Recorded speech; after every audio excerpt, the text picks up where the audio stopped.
In this next lecture, we're going to be building the supply curve. And it's always a little bit more difficult for students to understand the supply curve because we always are buying things, right? We're always buying things, but we're rarely producing things. And so when we think about the supply curve, it's important to think about yourself as a producer. And specifically, remember, we want to think of ourselves as a business, okay? A business that is going to be selling a product within a product market, okay? This is what we're going to focus on. Some of my examples are going to kind of lead into a resource market because it's a little bit easier for us to understand. But in general, you should be thinking about this in terms of the product market. Eventually, in our optional lecture, optional module, you're going to look at the resource market if you choose to do so. But in this, we're going to be thinking about ourselves as a business selling a product to the product market. All right, so supply, just like demand, can be presented as a schedule or a curve.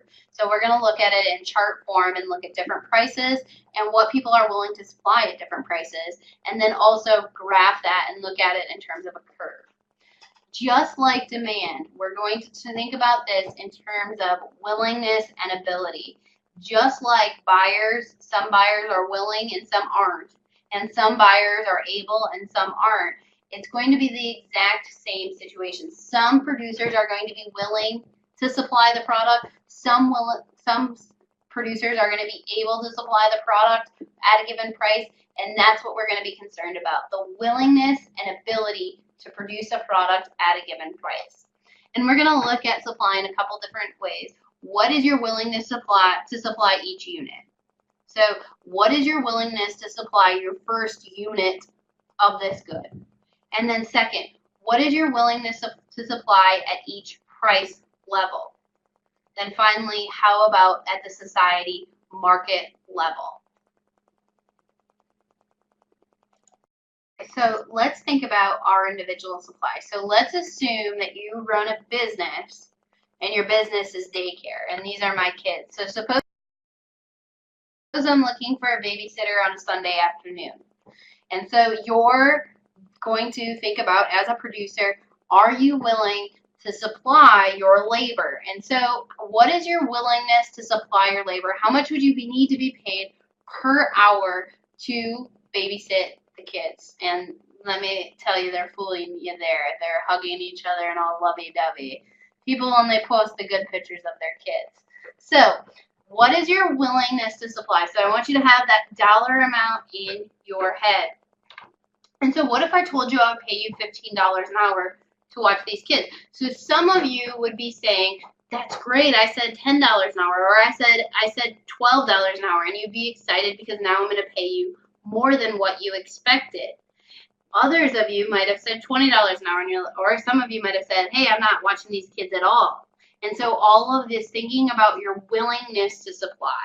Right, and so we're going to compare our price to our willingness to supply to determine if these individuals will even decide to enter into the market and supply their labor. All right, so let's assume 3 individuals. John doesn't like kids, would never babysit, didn't matter what I offered to pay him per hour, wouldn't do it. Billy has a willingness to supply of $10 an hour. And Emily has a willingness to supply of $18 an hour. So willingness and ability to supply their labor for $10 an hour and $18 an hour. So would these individuals supply their labor to babysit my kids for $15 an hour? How happy are they? So John would never babysit the kids. He's not even in the market. Again, remember, we have to have this willingness and ability to even enter into the market. Since he's not willing to do so, he's not going to enter into the market. Billy would be happy to babysit. He's going to volunteer and say, okay, I'm even beyond. I was going to say I need $10 an hour. You're going to give me $15 an hour. That makes me $5 extra happy each hour. And so we can start to think about how happy somebody's going to be based on the price they receive compared to what they were willing to supply the product for. Emily would not babysit unless I paid at least $18 an hour, so she's not currently in the market. It would only enter in as soon as I upped my price. All right, so when we're thinking again about the supply, thinking about the willingness to produce and the ability to produce. And we can think about, just like we had a consumer surplus, there's also producer surplus. And producer surplus is the benefit received by producers, individuals, or all producers in the market based on when we compare the price to the willingness to produce. All right, so when we thought about consumer surplus, consumers like low prices. And so the lower they could get the price, the more consumer surplus they had. Producers are the opposite. Producers want high prices, right? If I'm going to give you $20, $50, you want the highest amount possible for the product that you're selling. And so producers like high prices. And since that's the case, they're going to have producer surplus. That's the difference between the price they receive and the willingness to produce. So they're only going to enter into the market if the price is above or equal to what they're willing and able to produce the product for. Okay, so we're going to, again, get into producer surplus a little bit more in lecture 6, but I did want to introduce it in this module, or in this lecture. All right, so let's start to think about those supply schedules and the supply curves. So let's suppose that over the summer we decide to pick up some work doing lawn care for our neighbors. And so, yeah, I could think that what would you be willing to work for your first neighbor for 5 hours? So you probably have a dollar amount in mind, okay? I'd be willing to work maybe $20 an hour. But as we continue to add neighbors, all of a sudden my entire summer is taken up. And after that 5th or 6th neighbor asked me, and now I'm working more than 20 hours a week on lawn care, my wage starts to have to go up pretty high. The willingness and ability for me to continue to produce my lawn care services is going to continue to increase because I did want to spend time with my friends. And if you're going to pay me enough money, I won't hang out with my friends, but I need quite a bit of money to do that. All right, so let's look at that actual supply curve. So as you increase the number of hours you work, the cost of producing will begin to increase. So we start to increase the number that we're producing, and that means our cost will also increase. So you might be willing for the first neighbor to work for about $15 an hour, but after you start working more than 20 hours a week, you might say, I need to have at least $20 an hour because I'm losing time with my friends, I'm losing time with my family, I'm losing time relaxing. And so you're going to increase the amount you require per hour. All right, so let's look at an example of an individual supply curve. So how many hours are you willing to supply for your lawn care business at various prices? So what if it was $25 an hour? You might be willing to supply 20 hours. If we lower the price, to $20 an hour, you might only be able to work 15 hours, or might be only willing and able to work 15 hours. At a price of $15, you might only be willing and able to work 10 hours. And so we're going to see where our demand curve had an inverse relationship between price and quantity. Our supply curve is going to have a direct relationship. As price decreases, producers are less happy about the situation, and the quantity that they supply is going to be reduced. All right, so we can graph out this individual supply curve. So at 25 hours, we're going to supply 20 units. At $20, we supply 15 units. At $15, we supply 10 units. At $10 an hour, we supply 5 units. And so again, we see that inverse relationship, and just note that we're making this supply curve exactly on the same coordinates as what we did with the demand curve. Price on the vertical axis and quantity on the horizontal. All right, we can connect these points and we have a supply curve.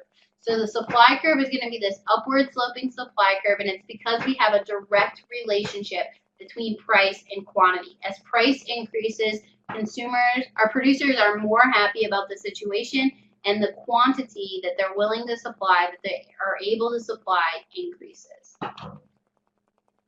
We can also then look at the market supply. So let's add together all the sellers, all the producers of lawn care in the entire market. And so we can see then that we have at a price of $25 an hour, 900 hours that are supplied. At a price of $20, 700 hours supplied, and continue on. As the price falls, the quantity supplied will also fall. All right, so let's graph this on our graph and thinking about what our supply curve should look like. As the price goes up, we should see the quantity supplied also increasing. Our chart or our schedule is in reverse. So as we see the price start to fall, we're going to see the quantity supplied also fall. And so again, we have that upward sloping supply curve because the relationship between supply and the quantity supplied and price is a direct relationship. They move together. All right, so let's conclude this module here, and that should say thinking about your supply at the top rather than thinking about your demand. I don't know how that got in there. The law of supply, other things equal, as price falls, the quantity supplied will fall. As the price rises, the quantity supplied rises.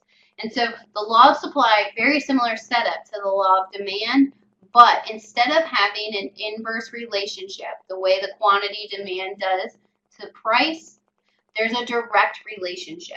So what we see here when we're thinking about our law of supply, we still have this other things equal assumption. The other things equal assumption is nothing else is changing in our economy. All wages of workers is remaining the same. All of the other goods in the market are staying exactly the same. Nothing else is changing. It's only the product that's changing in price. And as that price falls, we're going to see the quantity supplied fall. There is going to be a direct relationship as price falls, quantity supplied falls. And as the price rises, the quantity supplied rises. Okay, so this is the opposite when we're talking about price and quantity demanded. So as price increases, so as it costs more to purchase a product, those consumers are going to demand, the quantity that they demand goes down. As the price decreases, we're going to see the quantity demanded increase.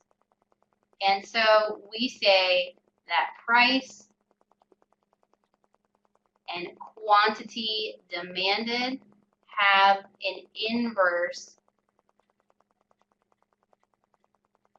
relationship. However, as price increases, quantity supplied will increase. And as price falls, quantity supplied will also fall. And this is going to lead us to have quantity supplied and price have a direct relationship. So price and quantity supplied have a direct, whereas price and quantity demanded have the inverse relationship. All right, so make sure you go through the more practice folder, go through those extra supply curves. When you're thinking about the supply, make sure you think about yourself as a business.